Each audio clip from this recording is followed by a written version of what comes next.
ऋण तिर्न नसकेपछि वायु सेवा निगमको सम्पत्ति लिलाम हुने संकेत। पाल्पा अस्पतालका 9 कर्मचारीमा कोरोना, आकस्मिक बाहेक सबै सेवा ठप्प। कवाडी हुन लागेको रेलको नाममा नक्कली नियुक्ति पत्र दिएर ठगी। फ्रान्समा भेटियो फेरि कोभिड-19 को नयाँ भेरिएन्ट। सरकारसँग 4 बुँदे सहमतिपछि रुबी खानले रोकिन् आन्दोलन। उपत्यकाको विद्युत आपूर्ति सुधार्न कुलमानको पहल। 1 वर्षमा सक्ने गरी सब स्टेसन निर्माणलाई तीव्रता। प्रधान न्यायाधीश पत्नीको नाममा अरबभन्दा बढी सम्पत्ति अवैध रहेको दाबी। पाटनमा जहल खन्दा भेटिएको अभिलेख। इतिहासकै नयाँ प्राप्ति। परीक्षामा 20 अङ्क सित्तैमा। चिसोका कारण धनुषा र सप्तरीमा 2 जनाको मृत्यु। म सधैँ कप्तान बन्न आएको होइन, ज्ञानेन्द्र मल्लको भनाई। उखु किसानको बक्यौता अझै 8 करोड 70 लाख बाँकी। शिक्षक र विद्यार्थीमा कोरोना देखिएपछि तुलसीपुरको विद्यालय बन्द।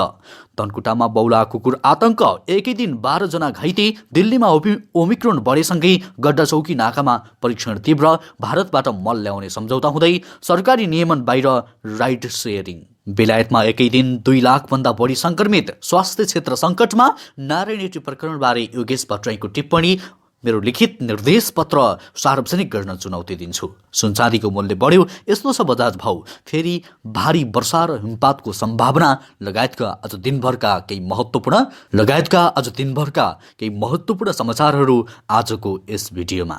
दर्शकवृन्द, युट्युब च्यानल इन्फो खबरको समाचार बुलेटिनमा तपाईँलाई हार्दिक स्वागत छ। आज पनि केही महत्त्वपूर्ण दिनभरका काम लाग्ने समाचारको साथमा म सन्तोष कठायत उपस्थित भइसकेको छु। पुरा समाचार अत्यन्तै धेरै महत्त्वपूर्ण भएकाले अन्तिमसम्म हेर्नुहोला र समाचारलाई लाइक गर्न, कमेन्ट गर्न, त्यसैगरी हौसला स्वरूप साथीभाइमा सेयर गर्न नबिर्सिनुहोला। साथै हाम्रो समाचारलाई कुन ठाउँ, कुन जिल्ला र कुन देशबाट यति बेला प्रत्यक्ष रूपमा हेरिरहनु भएको छ कमेन्टमा जानकारी गराउनुहोला। र हाम्रो समाचारलाई पहिलोपटक हेर्नुहुन्छ भने फर्स्ट टाइम लेखेर कमेन्टमा जानकारी गराउनुहोला। रेगुलर हेर्नुहुन्छ भने रेगुलर लेखी जानकारी गराउनुहोला।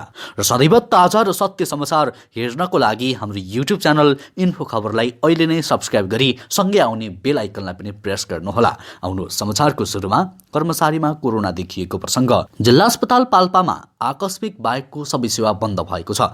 अस्पतालका कार्यरत कर्मचारीलाई कोरोना भाइरसको संक्रमण भएपछि अत्यावश्यक बाहेकको सेवा बन्द भएको हो।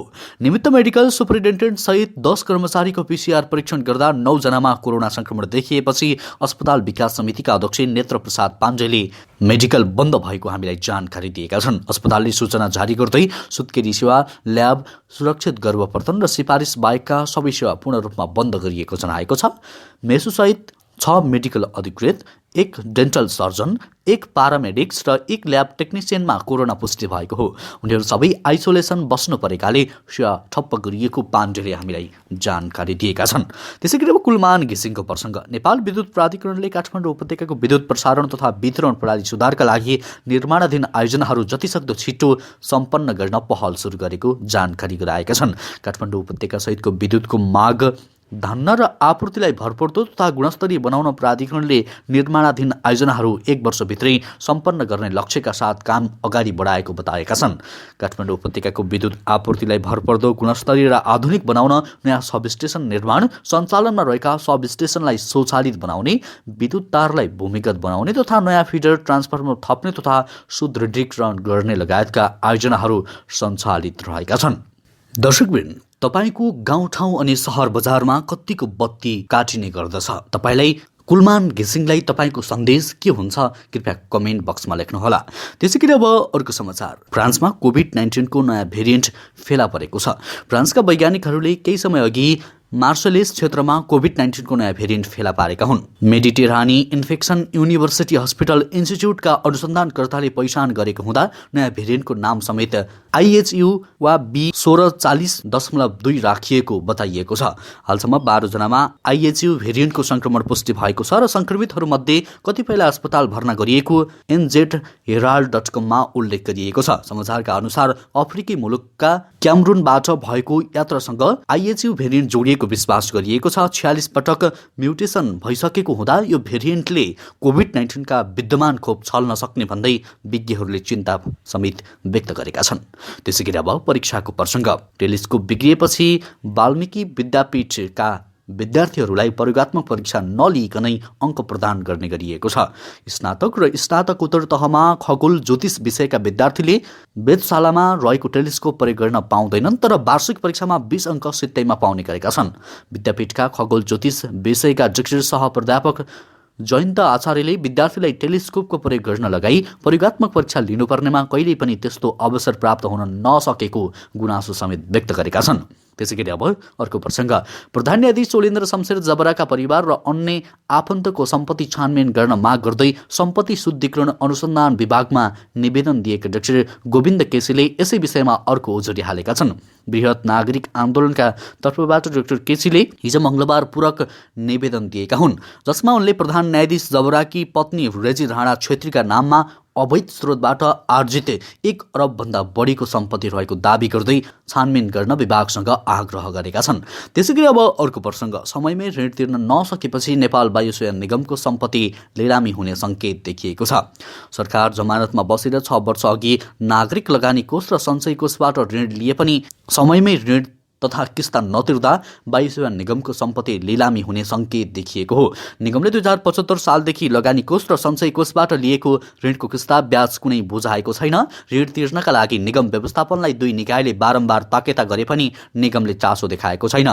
दुवै कोषका अधिकारीहरूका अनुसार ऋण असुलीका लागि अहिले अर्थ मन्त्रालय गुहारी रहेका छन्। सोमबार मात्रै उनीहरूले राजस्व सचिव हरिकृष्ण हरि पुष्कर सहितका अर्थका अधिकारीहरूलाई भेटे। भेटका क्रममा अर्थका अधिकारीहरूबाट पनि सन्तोषजनक जवाफ पनि उनीहरूले पाएका छैनन्। त्यसैगरी अब रुबी खानको प्रसङ्ग। बाँकेका ननकुन्नी धोबीको मृत्यु र निर्मला कुर्मी बेपत्ता घटनामा संलग्नलाई कारबाही माग गर्दै 41 दिनदेखि आन्दोलनरत पक्ष र सरकारबीच मङ्गलबार साँझ 4 बजे सहमति भएको छ। सहमतिसँगै जारी र धरना आमरण अनसन स्थगन गरिएको जानकारी आन्दोलनकी अगुवा रुबी खानले दिएकी छन्। गृह मन्त्रालयका उच्च कर्मचारीहरू टोली र आन्दोलनरत पक्षबीच मङ्गलबार साँझ सहमति पत्रमा हस्ताक्षर भएको हो। त्यसअघि गरिएको सहमति पुरा नभएपछि रुबी खानको नेतृत्वमा महिलाहरूले माइतीघर मञ्जलामा 41 दिनदेखि धरना र मङ्गलबार बिहान आमरण अनसन सुरु गरेका थिए। उनीहरूलाई डाक्टर गोविन्द केसी, नारायण वाग्ले, मोहना अन्सारी, सञ्जीव उप्रेती लगायत नागरिक अगुवाहरूले पनि साथ दिएका थिए। सरकारसँग सहमतिपछि मङ्गलबार डाक्टर केसीले रुबी खानलाई जुस खुवाएर आन्दोलन स्थगन गरेका थिए। अब अर्को प्रसङ्ग। केही दिन यता बढेको अत्याधिक चिसो र शीतलहरका कारण धनुषा र सप्तरीमा गरी 2 जनाको कठ्याङ गिएर मृत्यु भएको छ। मृत्यु हुनेमा धनुषाको छिरेश्वरनाथ नगरपालिका 5 की 60 वर्षीय समुद्री देवी यादव र सप्तरीको महदेवा गाउँपालिका 4 का 65 वर्षीय देवनारायण ठाकुर रहेका छन्। यादवको जनकपुर धाम स्थित प्रादेशिक अस्पतालमा उपचारका क्रममा मृत्यु भएको जिल्ला समन्वय समितिका प्रमुख रामदेव वनरहित यादवले जानकारी दिए। त्यस्तै चिसोले कठाङ्ग्रिएका कारण सप्तरीका ठाकुरको पनि उपचारका लागि अस्पताल लिजाँदै गर्दा मृत्यु भएको गाउँपालिकाका उपाध्यक्ष ममता यादवले बताइन्। अत्याधिक चिसो र शीतलहरले जनजीवन कष्टकर बन्दै गएपछि धनुषाका 4 स्थानीय तहले विद्यालयमा बिदा पनि गराएका छन्। त्यसैगरी अब अर्को प्रसङ्ग। नेपाल रेलवे कम्पनीको नक्कली नियुक्ति पत्र दिई ठगी गरेको आरोपमा धनुषा प्रहरीले मङ्गलबार एक युवकलाई पक्राउ गरेको छ। भारतबाट खरिद गरिएका रेलका 2 डब्बा 1.5 वर्षदेखि थन्किएर कवाडी हुन लाग्दै गर्दा त्यसकै नाममा ठगी भएको हो। आफूलाई लोकसेवा आयोग तथा नेपाल रेलवे कम्पनीको पदाधिकारी भएको भन्दै सर्वसाधारणलाई नक्कली नियुक्ति पत्र दिएर ठगीमा संलग्न महोत्तरीको पिपरा गाउँपालिका 7 निवासी 32 वर्षीय सागरकान्त चौधरीलाई प्रहरीले पक्राउ गरेको छ। लोकसेवा आयोगले नेपाल रेलवे कम्पनीको नक्कली कागजात देखाएर ठगी गरिरहेको सूचनाका आधारमा जनकपुर धाम उपमहानगरपालिका 8 स्थित सीता प्यालेस होटल अगाडिबाट उनीहरूलाई पक्राउ गरियो। त्यसैगरी अब अर्को प्रसङ्ग। नेकपा एमालेका सचिव योगेश भट्टराईले आफूले नारायणी दरबार सङ्ग्रहालयको जग्गा भाडामा नदिएको स्पष्ट पारेका छन्। हिजो मात्रै भट्टराईको नाम जोडेर विभिन्न समाचारहरू आएका थिए। हिजै उनले सामाजिक सञ्जाल फेसबुक मार्फत उक्त समाचारप्रति आफ्नो गम्भीर ध्यान आकर्षण भएको बताएका छन्। उनले लेखेका छन्, नारायणी दरबार सङ्ग्रहालयका बारेमा मेरो सार्वजनिक भएको समाचारप्रति मेरो गम्भीर ध्यान आकर्षण भएको छ। त्यस सम्बन्धी कुनै पनि निर्णयमा मेरो संलग्नता नभएको स्पष्ट गर्दछु। साथै त्यसबारेमा कुनै पनि निर्णय मेरो जानकारीमा समेत नरहेको सविनय अनुरोध गर्दछु। आफ्नो संलग्नता नरहेको कुनै पनि कामप्रति मेरो जवाफदेहिता नरहने स्वत स्पष्ट छ। बिना कसुर कसैले सार्वजनिक छविमा आँच आउने समाचार र टिप्पणी नगर्न सम्बन्धित सबैमा अनुरोध पनि गरेका छन्। त्यसैगरी अब अर्को प्रसङ्ग। उखु किसानको बक्यौता भुक्तानीको व्यवस्था मिलाउन सङ्घीय समितिले बारम्बार सरकारलाई निर्देशन दिएको भए पनि अझै किसानले पूर्ण रूपमा पाउन सकेका छैनन्। विभिन्न चिनी उद्योगले किसानलाई भुक्तानी दिन बाँकी रहेको छ। प्रतिनिधि सभा अन्तर्गतको सार्वजनिक लेखा समितिको आजको बैठकमा वाणिज्य तथा आपूर्ति सचिव दिनेश भट्टराईले अझै उद्योगीले रु 8 करोड 70 लाख भुक्तानी गर्न बाँकी रहेको जानकारी दिनुभयो। गत वर्ष उद्योगीले उखु किसानलाई 1 अर्ब 40 करोड भुक्तानी गर्न बाँकी थियो। सरकारको निर्देशनपछि किसानलाई भुक्तानी दिने क्रम बढेको छ। अघिल्ला वर्षको तुलनामा यसपटक बढी भुक्तानी भइसकेको उहाँले भन्नुभयो। भुक्तानी सहजीकरण गरिदिन अर्थ, भूमि सुधार तथा गृह मन्त्रालय मार्फत समन्वय गरिरहेका छौँ। त्यसैगरी अब अर्को प्रसङ्ग। बेलायतमा दैनिक कोरोना सङ्क्रमितको सङ्ख्या अत्याधिक मात्रामा बढेपछि स्वास्थ्य क्षेत्रमा नराम्रो असर पर्न थालेको छ। बितेको 24 घण्टामा 2 लाख बढी सङ्क्रमितहरू भएका छन्, जुन महामारीकी यताकै नयाँ कीर्तिमानी हो। Department of health and social केयरले मङ्गलबार सार्वजनिक गरेको तथ्याङ्क अनुसार थप 2,18,724मा नयाँ सङ्क्रमण पुष्टि भएको हो। सङ्क्रमित सङ्ख्या एक साताभित्र 68% वृद्धि भएको अधिकारीहरूले बताएका छन्। यससँगै बेलायतमा कोरोना सङ्क्रमितको सङ्ख्या 1,36,41,520 पुगेको छ। नयाँ भेरिएन्ट ओमिक्रोनका कारण बेलायतमा सङ्क्रमण दर अत्याधिक रूपमा बढेको हो। त्यसैगरी अब अर्को प्रसङ्ग। ललितपुरको पाटन दरबार क्षेत्रमा पर्ने भीमसेन मन्दिर अघि जल खन्ने क्रममा भेटिएको एउटा लिच्छवीकालीन शिलालेख इतिहासमा नयाँ प्राप्ति भएको छ। सो अभिलेख पढ्ने विशेषज्ञको भनाइ छ, त्यसमा पहिलोपटक वृषदेवले बनाएको कुनै संरचनाको प्रमाणपत्र भेटिएको लिपि विशेषज्ञ श्याम सुन्दर राजवंशीको दाबी छ। पुस पहिलो साता ललितपुरको पाटन दरबार क्षेत्रमा पर्ने भीमसेन मन्दिर अघि ढल खन्ने क्रममा एउटा लिच्छवीकालीन शिलालेख भेटिएको थियो। करिब 6 फिट अग्लो शिलालेखमा लिच्छवी लिपि र प्रौढ संस्कृत भाषामा लेखिएका 15 पङ्क्तिहरू छन्। अभिलेखको शिरमा दायाँ बायाँ श्रावक र मृग र धर्मचक्र राखिएको छ। पुस 5 गते प्रारम्भिक अभिलेख अध्ययन गर्दै लिपि विशेषज्ञ राजवंशीले सो क्षेत्रमा बिहार हुन सक्ने बताएका थिए। त्यसैगरी अब कुकुर आतङ्कको प्रसङ्ग। धनकुटामा बौलाहा कुकुरले टोक्दा 12 जना घाइते भएका छन्। गएको सोमबार एकै दिन 12 जनालाई बौलाहा कुकुरले टोकेको छ।